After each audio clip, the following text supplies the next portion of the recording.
Assalamualaikum warahmatullahi wabarakatuh. Kami dari kelompok 9 akan mempresentasikan metode kasus penelitian melalui metode COVID dan ITIL di PT AST.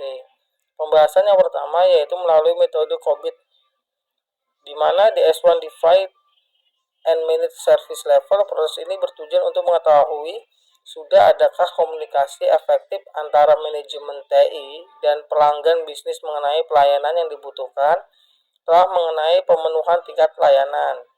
Proses ini memungkinkan keselarasan antara layanan TI dan persyaratan bisnis terkait.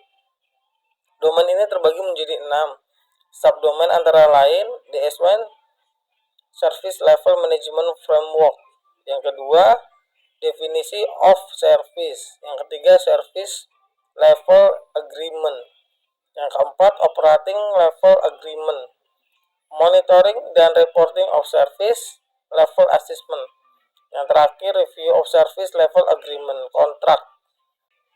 Selanjutnya metode yang kedua itu manage third party service. Proses ini merupakan kebutuhan untuk memastikan bahwa layanan yang diberikan oleh pihak ketiga, pemasok, vendor ataupun mitra memenuhi persyaratan bisnis yang memerlukan proses manajemen dari pihak ketiga yang efektif. Kemudian manajemen layanan pihak ketiga yang efektif meminimalkan resiko bisnis yang terkait dengan pemasok non-performing. Domain ini terbagi menjadi 4 subdomain, antara lain identification of all supplier relationship, supplier relationship management, supplier risk management, dan yang terakhir supplier perform monitoring. Nah, metode selanjutnya melalui metode ITIL.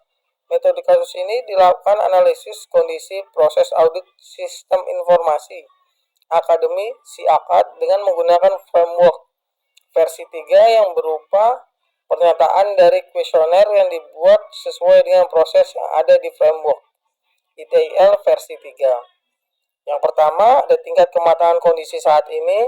Pada tahap ini dilakukan analisis monitor level untuk mengetahui gambaran audit sistem informasi akademik pada perguruan tinggi swasta. Untuk yang kedua, tingkat kematangan kondisi harapan atau expert sama halnya dengan kondisi performance. Pada tahap ini dilakukan analisa maturity level untuk mengetahui gambaran audit sistem informasi akademik pada perguruan tinggi swasta. Yang selanjutnya yaitu ada analisis kesenjangan atau GAP. Dari hasil perhitungan maturity level pada kondisi saat ini dan kondisi harapan, selanjutnya dilakukan penilaian analisis kesenjangan gap. Analisis ini dilakukan untuk mengetahui beberapa besar selisih kesenjangan yang terjadi pada dua kondisi. Kemudian metode kasus ini, proses audit informasi akademik atau SIAKAD yang menggunakan frame ITIL versi 3 berupa pernyataan dari kuesioner sesuai dengan yang ada pada frame ITIL versi 3.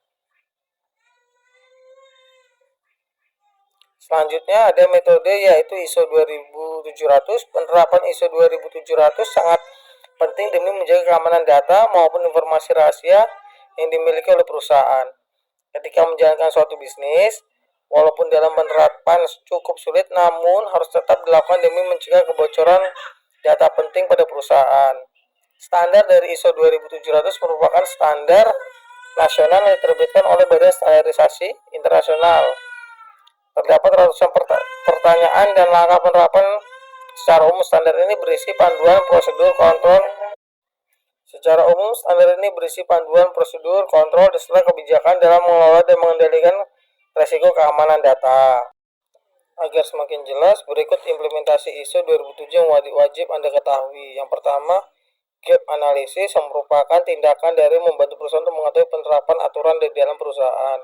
Yang kedua, ada kajian resiko. Kajian resiko dalam perusahaan agar mengetahui berbagai resiko yang berulang mengancam aset-aset perusahaan yang terkait dengan informasi.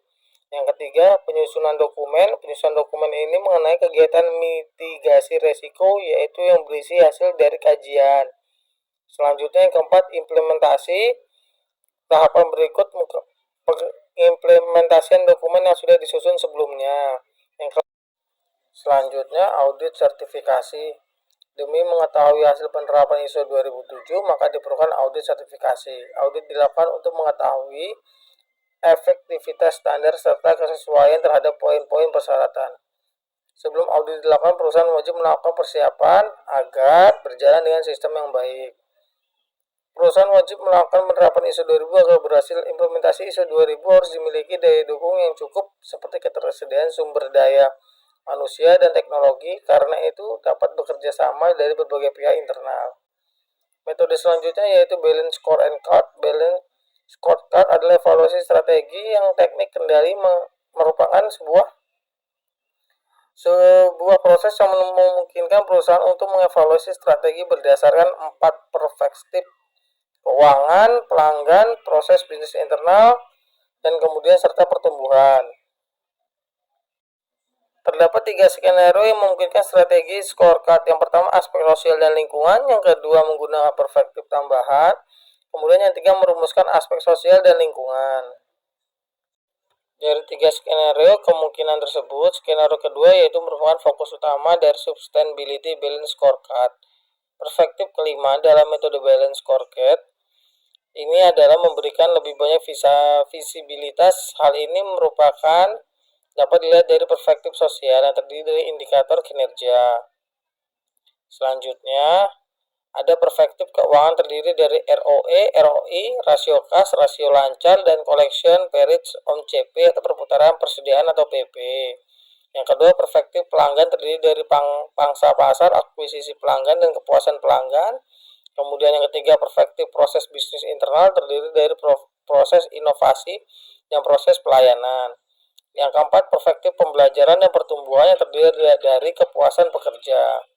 Selanjutnya ada perspektif sosial atau lingkungan hidup dan CSR.